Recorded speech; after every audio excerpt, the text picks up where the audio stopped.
இன்னைக்கு மாங்காய் மீன் குழம்பு இது மண் சட்டியில் செஞ்சு காட்ட போகிறேன். ஸோ இதோட ஃப்ளேவர்ஸும் இதோட அரோமா டேஸ்ட் எல்லாமே ரொம்ப டிஃப்ரெண்ட்டாக இருக்கும். வாங்க இது எப்படி செய்யறதுன்னு பார்க்கலாம்.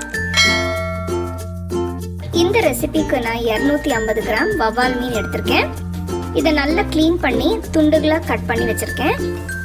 இதில் தேவையான அளவு உப்பு, 1/2 டீஸ்பூன் மஞ்சள் தூள், 1 டீஸ்பூன் மிளகாய் தூள் போட்டு நல்லா மிக்ஸ் பண்ணுங்க.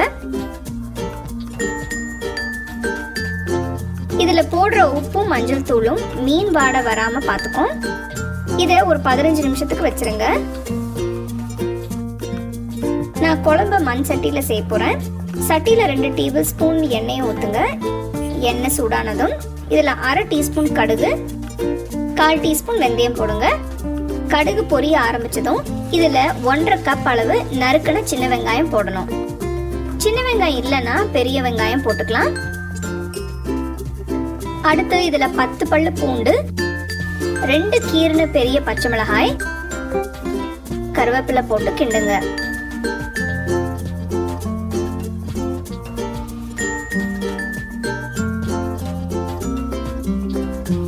வெங்காயம் நிறம் மாறினதும் இதுல 1 டீஸ்பூன் இஞ்சி பூண்டு விழுது, 2 தக்காளி பொடியை நறுக்கி போட்டு கிண்டுங்க.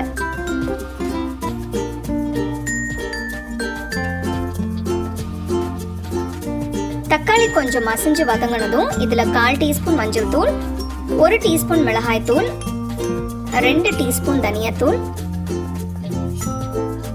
1 டீஸ்பூன் உப்பு,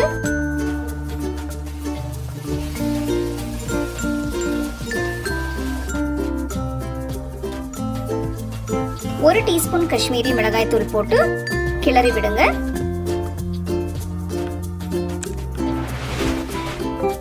பாருங்க, மசாலா நல்லா மசிஞ்சு சேர்ந்து வருது.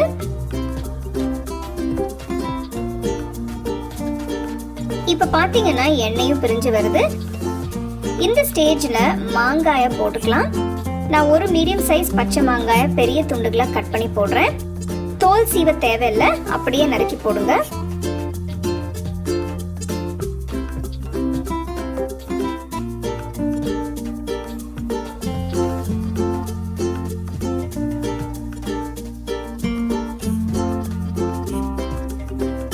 அடுத்து 1/2 கப் தண்ணி ஊத்தி கிண்டி விடுங்க.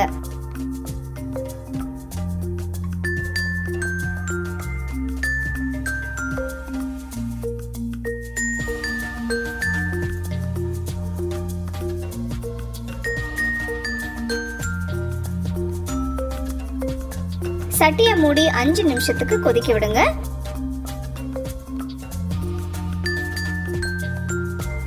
போட்ட மாங்காய் துண்டுகள் வெந்துருச்சு. இதுல ஊற வச்ச மீன் துண்டுகளை போட்டு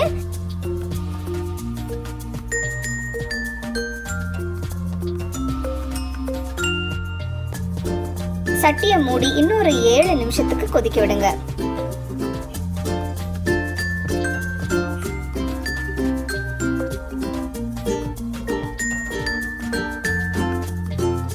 இப்ப சட்டியை திறந்து பார்த்தோம்னா மீன் நல்லா வெந்துருச்சு. கடைசியா கொஞ்சம் கொத்தமல்லி இலை போட்டு மிக்ஸ் பண்ணுங்க. மாங்காய் வவ்வால் மீன் குழம்பு இப்போ ரெடி. இது சூடா சாதத்தோட பரிமாறுங்க.